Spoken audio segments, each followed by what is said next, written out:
Magandang umaga mga ka-happy hour. Narito ang mga balita para sa MBC TV Network News Update 10 AM edition.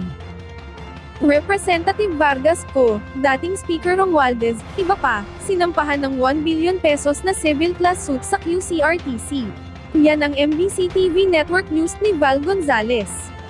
Isang grupo ng mamamayan na tinatawag na United Peoples Against Corruption o UPAC ang nagsampa ng civil class suit na nagkakahalaga ng 1 bilyong piso laban kay Quezon City 5th District Congressman PM Vargas. Ang kasong ito ay may kaugnayan sa mga manumalyang ghost flood control projects sa ika-5 distrito ng Quezon City, partikular na sa Novaliches. Kabilang din sa kaso si dating Ako Bicol Party List Congressman Saldico at dating Speaker Martin Romualdez, mga opisyal ng Quezon City DPWH Engineering District at iba pa. Ayon sa UPAC, bagamat gumastos na ng multi-million peso fund para sa mga proyekto, pero patuloy na nararanasan ng mga residente sa Novaliches ang matinding pagbaha na nagdudulot ng pinsala sa kanilang mga bahay, ari-arian at kabuhayan.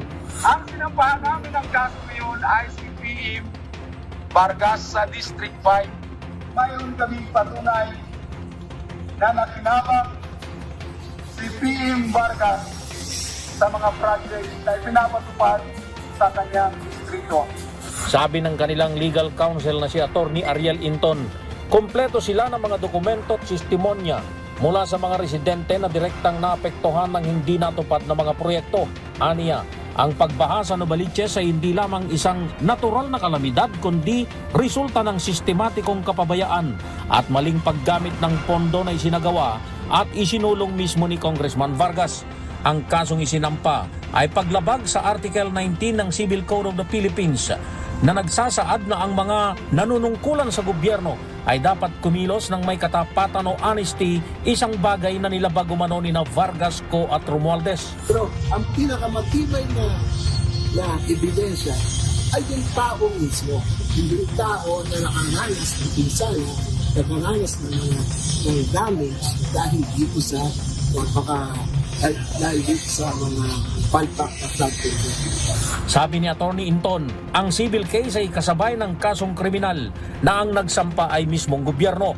Paliwanag ni Attorney Inton, bahagi ito ng paghahabol ng hustisya ng ordinaryong mamayan na nasiraan ng bahay, sasakyan at iba pang ari-arian maging buhay dahil sa mga manomalya at mga ghost at dispalinghadong mga proyekto. Para sa MBC TV Network News, ako si Val Gonzales, DZRH, una sa Pilipinas, una sa Pilipino.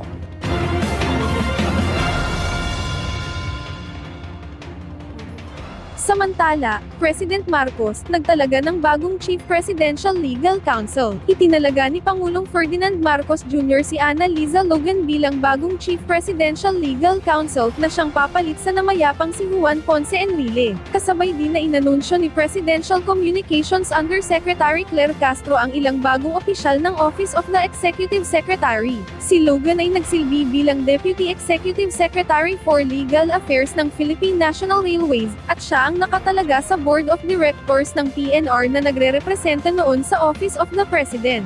Dagdag pa ni Castro, na si Logan ay mayroong malawak na law practice sa civil and criminal litigation, family, labor and human settlements adjudication commission cases, corporate and commercial practice for financial technology companies, real estate development entities at non-government organization.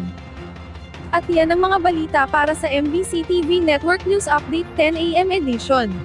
Abangan ang mga susunod na balitaan mamaya para sa 11 AM edition.